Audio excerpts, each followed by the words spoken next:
आदरणीय मेरे प्रिय दोस्तों और भक्तों, आज के वीर बालिकाओं के वृतांत के अंतर्गत आपको रत्नावती के वृतांत का किस्सा सुनाते हैं। दोस्तों और भक्तों, यह सच्चे वृतांत हैं और दोस्तों यह वृतांत जैसा भी है, आप उम्मीद करता हूँ कि अंत तक इस वृतांत के आप मेरे साथ बने रहेंगे। तो दोस्तों, बिना समय गंवाए आइए वृतांत को शुरू करते हैं। दोस्तों, जैसलमेर नरेश महारावल रत्न सिंह अपने किले से बाहर राज्य के शत्रुओं का दमन करने गए हुए थे। जैसलमेर किले की रक्षा उन्होंने अपनी पुत्री रत्नावती को सौंप दी थी। इसी समय दिल्ली के बादशाह अलाउद्दीन की सेना ने जैसलमेर को आकर घेर लिया। इस सेना का सेनापति मलिक काफूर था। किले के चारों ओर बड़ी भारी मुसलमानी सेना का पड़ाव डालकर पड़ी हुई थी, लेकिन इससे रत्नावती बिल्कुल भी नहीं घबराई। वह वीर सैनिक का वेश पहनकर, तलवार को बांधकर, धनुष बाण चढ़ाकर घोड़े पर बैठी किले की बुर्जी पर और दूसरे सब आवश्यक स्थानों पर घूमती और सेना का संचालन करती। उसकी चतुरता और फुर्ती के कारण मुसलमान सेना ने जब जब किले पर आक्रमण करना चाहा, उसे अपने बहुत से वीर खोकर पीछे हट जाना पड़ा।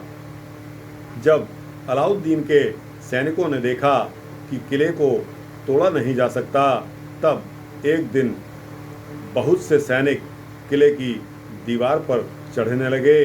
रत्नावती ने पहले तो अपने रक्षक सैनिक हटा लिए और उन्हें चढ़ने के लिए उनको उत्साहित किया, पर जब वे दीवार पर ऊपर तक चढ़ाए, तब उसके ऊपर पत्थर बरसाने और गरम तेल डालने की आज्ञा दे दी। इससे शत्रु का पूरा दल नष्ट हो गया। दोस्तों, एक बार एक मुसलमान सैनिक छिपकर रात में किले पर चढ़ाई करने लगा, लेकिन रत्नावती इतनी सावधान रहती थी कि उस सैनिक को उसने देख लिया। उस मुसलमान ने पहले तो यह कहकर धोखा देना चाहा कि मैं तुम्हारे पिता का संदेश लेकर आया हूँ, किंतु राजकुमारी रत्नावती को धोखा देना इतना आसान काम नहीं था। उसने उस शत्रु के सैनिक को बाण से बींध दिया।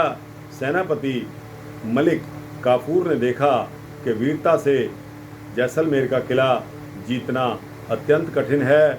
उसने बूढ़े द्वारपाल को सोने की ईंटें भेंट की कि वह रात को किले का फाटक किसी तरह खोल दे, लेकिन सच्चे राजपूत लोभ में आकर विश्वासघात नहीं करते।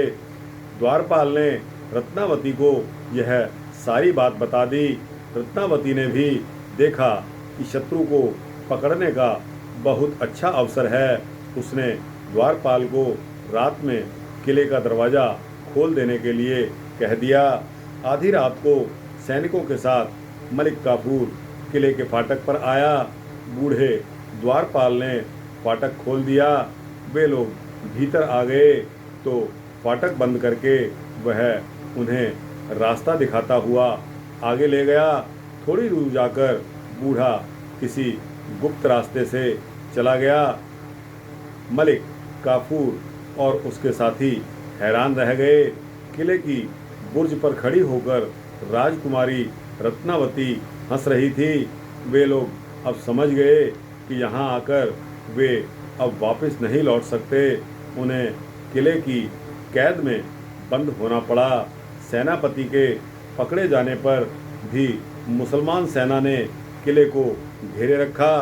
किले के भीतर जो अन्न था वह धीरे धीरे समाप्त होने लगा। राजपूत सैनिक उपवास करने लगे। रत्नावती भूख से दुबली और पीली पड़ गई, लेकिन ऐसे संकट में भी उसने राजा के न्याय धर्म को नहीं छोड़ा। अपने यहाँ जेल में पड़े शत्रु को पीड़ा नहीं देनी चाहिए, यह अच्छे राजा का धर्म है। रत्नावती अपने सैनिकों को रोज़ एक मुट्ठी अन्न देती थी, किंतु मलिक काफूर और उसके साथियों को 2 मुट्ठी अन्न रोज दिया जाता था। अलाउद्दीन को जब पता लगा कि जैसलमेर के किले में उसका सेनापति कैद में बंद है और किला जीता जाए इसकी आशा नहीं है, तो उसने महरावल रत्न सिंह जी के पास संधि का प्रस्ताव भेजा। रत्नावती ने देखा कि एक दिन किले के चारों ओर की सारी मुसलमान सेनाएं अपना तंबू डेरा उखाड़ रही हैं और उसके पिता अपने सैनिकों के साथ चलकर आ रहे हैं। मलिक काफूर जब किले की जेल से छोड़ा गया तो उसने कहा, राजकुमारी कोई साधारण लड़की नहीं है, वे तो वीर है, वे देवी है। उन्होंने खुद भूखी रहकर हम लोगों का लालन पालन किया, वे तो पूजा करने योग्य हैं। तो दोस्तों, यह कहानी, यह कथा रही वीर बालिका रत्नावती की, जो कि गीता प्रेस गोरखपुर द्वारा प्रकाशित की गई है। दोस्तों, मैं आपको कोई भी वृत्तांत इस तरह का चलता फिरता नहीं सुनाता। हर वृत्तांत का मेरे पास सबूत होता है। सबूत के बगैर मैं एक शब्द भी आपके सम्मुख नहीं रखता और अपना असली वृत्तांत सुनाने में ही अपना निश्चय रखता हूँ। तो दोस्तों, यह वृत्तांत वीर बालिका का आपको कैसा लगा? अच्छा लगा हो तो इस वृत्तांत को लाइक और शेयर करके अपने दोस्तों भक्तों तक अवश्य पहुंचाएं और इसी तरह के वृत्तांत सुनने के लिए मेरे चैनल को सब्सक्राइब करेंगे तो आपको ऐसे ही वृत्तांत रोज़ाना मिलते रहेंगे। जय श्री राम, जय श्री कृष्ण।